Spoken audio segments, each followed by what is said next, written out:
சரண் Krishna YouTube சேனலுக்கு உங்களை அன்புடன் வரவேற்கின்றேன். மகா சிவராத்திரிக்கு குலதெய்வத்தை முறையாக விரதம் இருந்து யார் வழிபட வேண்டும், யார் வழிபட தேவையில்லை குலதெய்வத்தை அப்படிங்கிறத பற்றி தான் இந்த வீடியோவில் தெளிவாக நம்ம பார்க்க போகிறோம். நம்ம சேனலில் உள்ள வீடியோவை ஃபஸ்ட் டைம் நீங்கள் பார்க்குறீங்க அப்படின்னா மறக்காமல் நம்ம சேனலை சப்ஸ்கிரைப் பண்ணி வச்சுக்கோங்க. நம்ம சேனலில் தொடர்ந்து குலதெய்வ பதிவுகள், ஆன்மீக தகவல்கள் வந்து கொண்டே இருக்கும். வாங்க வீடியோக்குள்ளே போகலாம். மாதம் சிவராத்திரி வந்தாலும் இந்த மகா சிவராத்திரி அப்படிங்கிறது ரொம்பவே சிறப்பு வாய்ந்த நாள். இந்த நாளில் சிவபெருமான 4 கால பூஜைகளில் வழிபாடு செய்கிறது அப்படிங்கிறது எல்லாத்துக்கும் தெரிஞ்ச விஷயம். ஆனால் இந்த மகா சிவராத்திரியில் குலதெய்வத்தை யார் யார் வழிபட்டால் அதிக நற்பலன்களை பெறலாம் அப்படிங்கிறத தான் இந்த வீடியோவில் நம்ம பார்க்க போகிறோம். பிரம்மன் உருவாக்கிய அனைத்து ஜீவராசிகளும் ஒரு இயற்கை சீற்றத்தினால் அழிந்து போக அந்த ஜீவராசிகள் அனைவரும் சிவனிடம் தஞ்சம் புகுந்தனர். இந்த உலகமே இருண்ட நிலையில் சம்பித்து போய் இருக்கும்போது உலகம் பழைய நிலைக்கு வரணும், உலகத்தில் அனைத்து ஜீவராசிகளும் சந்தோஷமாக வாழ வேண்டும் என நம்ம பார்வதி தேவி சிவபெருமான மனதில் நினச்சி ஆகம விதிப்படி மாலை 6 மணி முதல் காலை 6 மணி வரை 4 கால பூஜை முறையாக சிவபெருமானை நினச்சி செய்கிறாங்க. அவங்க செஞ்ச பூஜையில் மனம் மகிழ்ந்து சிவபெருமான் அவங்களுக்கு காட்சி கொடுத்து அவங்களோட வரம் பெற்றாங்க. இந்த உலகம் எப்போதும் போல இயல்பு நிலைக்கு வரணும், அனைத்து ஜீவராசிகளும் சந்தோஷமாக இந்த உலகத்தில் வாழ வேண்டும் என பார்வதி தேவி சிவனிடம் வரம் பெற்று அந்த வரம் அப்படியே நிறைவேறுகிறது. இந்த மகா சிவராத்திரி விரதம் பார்வதி தேவி மட்டும் இல்லை, நந்தீஸ்வரர், நிறைய சித்தர்கள் அந்த மகா சிவராத்திரி அன்னைக்கு சிவபெருமானை நோக்கி விரதம் இருந்து தங்களோட வேண்டுதலை நிறைவேற்றியிருக்காங்க. அவ்வளவு சக்தி வாய்ந்த நாள் தான் இந்த மகா சிவராத்திரி. அறிவியல் ரீதியாகவும் மகா சிவராத்திரி அன்று நம்ம கண் விழிப்பது மாலை 6 மணி முதல் காலை 6 மணி வரை கண் விழிப்பது அப்படிங்கிறது அந்த நேரத்தில் உங்கள் உடலில் உயிர் சக்தி மேல் நோக்கி செல்கின்றது. அந்த நேரத்தில் உங்களுக்கு தேவையான ஏதோ ஒரு ஈர்ப்பு சக்தி வருகின்றது. அது மனிதருக்கு ரொம்ப நல்லது அப்படின்னு அறிவியல் ரீதியாகவும் சொல்லப்படுகின்றது. இவ்வளவு சக்தி வாய்ந்த இந்த நாளை யார் யார் குலதெய்வத்தை வழிபடணும் அப்படின்னு பார்த்தீங்கன்னா, உங்கள் குலதெய்வம் சிவபெருமான் மற்றும் பார்வதி தேவியின் அம்சம் நிறைந்த அந்த 2 பெருந்தெய்வங்களின் அம்சம்தான் உங்கள் குலதெய்வம் அப்படின்னா நீங்கள் கட்டாயம் இந்த மகா சிவராத்திரி பூஜையில் உங்கள் குலதெய்வத்தை மனதார வேண்டிக் கொள்ளலாம். இதை நீங்கள் வீட்டில் இருந்தே செய்யலாம்.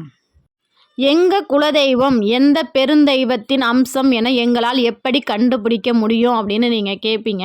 ரொம்ப சிம்பிளான ஒரு விஷயந்தான். என்ன அப்படின்னு பார்த்தீங்கன்னா, உங்கள் குலதெய்வத்தின் நெற்றியை நீங்கள் பார்த்தாலே போதும். ஒரு சில குலதெய்வங்களுக்கு நாமம் இட்டிருப்பாங்க. நாமம் இருந்தால் அவங்க விஷ்ணு என்ற பெருந்தெய்வத்தின் அம்சம் நிறைந்த குலதெய்வம் தான் உங்களுக்கு. ஒரு சில குலதெய்வங்கள் பட்டை போட்டிருப்பாங்க, அவங்க சிவபெருமானின் அம்சம் நிறைந்தவர்கள். பெண் தெய்வங்களுக்கும் இதே தான். அம்மன்கள்லையும் பார்த்தீங்கன்னா நெத்தியில் பட்டை போட்டிருந்தாங்க அப்படின்னா அவங்க அம்பாளின் சொரூபம். ஒரு சில பெண் தெய்வங்களுக்கு மட்டும்தான் நாமம் போட்டிருப்பாங்க, அவங்க லக்ஷ்மி தாயாரின் சொரூபம். இப்படி உங்கள் குலதெய்வம் எந்த பெருந்தெய்வத்தின் அம்சம் நிறைந்தவர்கள்னு பார்த்து அந்த நாளை நம்ம விரதம் இருந்து குலதெய்வத்தை வழிபாடு செய்யும்போது நமக்கு அதிக பலன்கள் கிடைக்கும், கேட்ட வரன்கள் உடனே கிடைக்கும். இப்போ உங்கள் குலதெய்வம் நெற்றியில் பட்டை இருந்துச்சு அப்படின்னா நீங்கள் கட்டாயம் இந்த மகா சிவராத்திரியில் உங்கள் குலதெய்வத்தை நினச்சி உங்கள் வீட்டிலையே நீங்கள் எளிய முறையில் பூஜை செய்து வழிபாடு செஞ்சீங்க அப்படின்னாலே அதிக பலன்கள் கிடைக்கும். உங்களோட வேண்டுதல் விரைவில் நிறைவேறும். மகா சிவராத்திரி அன்று எங்களுக்கு குலதெய்வத்திற்கு அன்னைக்கு தாங்க வருடாந்திர பூஜை அப்படிங்கிறவங்க தாராளமாக போங்க. அன்றைய இரவு முழுவதும் உங்கள் குலதெய்வத்தை நேரில் அந்த கருவறைக்கு பக்கத்துலேயே நின்று தரிசித்து பாருங்கள். உங்கள் குடும்பத்திற்கான ஒரு நல்ல ஆற்றலை அந்த இடத்துல நீங்கள் உணர முடியும். ரொம்ப நல்ல விஷயம். இரவு முழுவதும் கண் விழித்து உங்கள் குலதெய்வத்தை தரிசிங்க. ரொம்ப நல்லது. அப்படி குலதெய்வ கோவிலுக்கு போக முடியாதவர்கள் வீட்டிலையே மாலை 6 மணி முதல் காலை 6 மணி வரை உங்கள் குலதெய்வத்தை வழிபாடு செய்யுங்கள். இல்லைங்க அவ்வளோ தூரம்லாம் எங்களால் முழிச்சிருக்க முடியாது, நாங்கள் என்ன செய்கிறது அப்படின்னா குறைந்தது இரவு ஒரு 12 மணி வரைக்குமாவது, அட்லீஸ்ட் ஒரு 10 மணி வரைக்குமாவது உங்கள் குலதெய்வத்தின் நாமங்களை சொல்லுங்கள். உங்கள் குலதெய்வத்திற்கு எளிய முறையில் ஒரு பொங்கலோ இல்லை பாயசமோ இல்லை ஒரு கற்கண்டோ இல்லை பேரிச்சம்பழமோ ஏதோ ஒன்று நெய்வேத்தியம் வைத்து பூக்களால் அலங்காரம் பண்ணி நெய் தீபம் ஏற்றுங்கள். அந்த தீபத்துக்கு முன்னாடி நீங்கள் உட்கார்ந்து உங்கள் குலதெய்வத்தின் பெயரை, உங்கள் குலதெய்வம் பெயர் எதா இருந்தாலும் சரி, ஓம் நம சிவாய அப்படின்னு சொல்லுங்கள். இல்லை எங்கள் குலதெய்வம் முனியாண்டவர் அப்படின்னா ஓம் முனியாண்டவர் நமக, இல்லை எங்கது அம்மன் அப்படின்னா ஓம் அம்பிகையே நமக அப்படின்னு உங்களோட குலதெய்வத்தின் பெயரை 108 முறை சொல்லுங்கள். அடுத்தது அன்றைய பொழுதில் சீக்கிரமாக எங்களால் நைட்டு முழுக்க கண் விழிக்க முடியாது அப்படிங்கிறவங்க இரவு கொஞ்சம் நேரம் தூங்கிட்டு ஒரு 4 மணிக்கெல்லாம் எழுந்திரிச்சு குளிச்சுட்டு அந்த விடிய கால பூஜையும் உங்கள் வீட்டிலேயே உங்கள் குலதெய்வத்திற்கு செய்யுங்க. ரொம்ப நல்லது, ரொம்ப ரொம்ப நல்லது. ஏன்னா மற்ற பெருந்தெய்வங்களை வணங்குவதற்கு 1000 பேர் இருக்காங்க.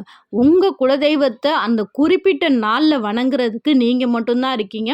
இந்த குலதெய்வத்தின் குல மக்கள் இந்த மாதிரி விசேஷமான நாட்களில் போய் குலதெய்வத்தை வணங்கும்போது நம்ம கேட்ட வரம் கட்டாயம் கிடைக்கும். குழந்தை பாக்கியம் இல்லாதவர்கள்லாம் குலதெய்வத்தை இந்த மகா சிவராத்திரியில் வழிபாடு பண்ணி பாருங்கள். நல்லதொரு மாற்றம் அப்படிங்கிறது கட்டாயம் ஏற்படும். மேலும் எங்கள் குலதெய்வம் விஷ்ணுவின் அவதாரம், எங்கள் குலதெய்வத்தின் நெற்றியில் நாமம் தான் இருக்குது. நாங்கள் என்ன செய்கிறது அப்படின்னு கேட்டிங்கன்னா, எப்போதும் போல் குலதெய்வத்திற்கு வீட்டில் ஒரு தீபம் ஏற்றி வச்சுட்டு அருகில் இருக்கிற சிவன் கோயில்களுக்கு சென்று சிவ வழிபாடு செய்யுங்கள். ஆனால் உங்களோட குலதெய்வத்தின் நெற்றியில் பட்டை இருந்தால் கட்டாயம் வீட்லேயும் சரி, இல்லை உங்கள் குலதெய்வ கோயிலுக்கு சென்றாலும் சரி, குலதெய்வ வழிபாடு அன்னைக்கு கட்டாயம் செய்யுங்க. கை மேலே பலன் கொடுக்கும். மேலும் இன்னமும் தொடர்ந்துமே நம்ம சேனலில் இந்த மகா சிவராத்திரிக்கு என்னென்ன பொருட்கள் வாங்கி குலதெய்வத்திற்கு வைக்கலாம், என்னென்ன பொருட்கள் வாங்கி சிவபெருமானுக்கு கொடுக்கலாம் அப்படிங்கிற பதிவுகள் தொடர்ந்து நம்ம சேனலில் வந்துக்கிட்டே இருக்கும். இந்த வீடியோ உங்களுக்கு பயனுள்ளதாக இருக்கும் என்ற நம்பிக்கையில் மற்றொரு வீடியோவில் சந்திக்கிறேன். இந்த வீடியோ உங்களுக்கு பிடிச்சிருந்தால் லைக் பண்ணுங்கள், ஷேர் பண்ணுங்கள், மறக்காமல் சப்ஸ்கிரைப் பண்ணுங்கள். சரண் கிருஷ்ணா யூடியூப் சேனல். நன்றி, வணக்கம்.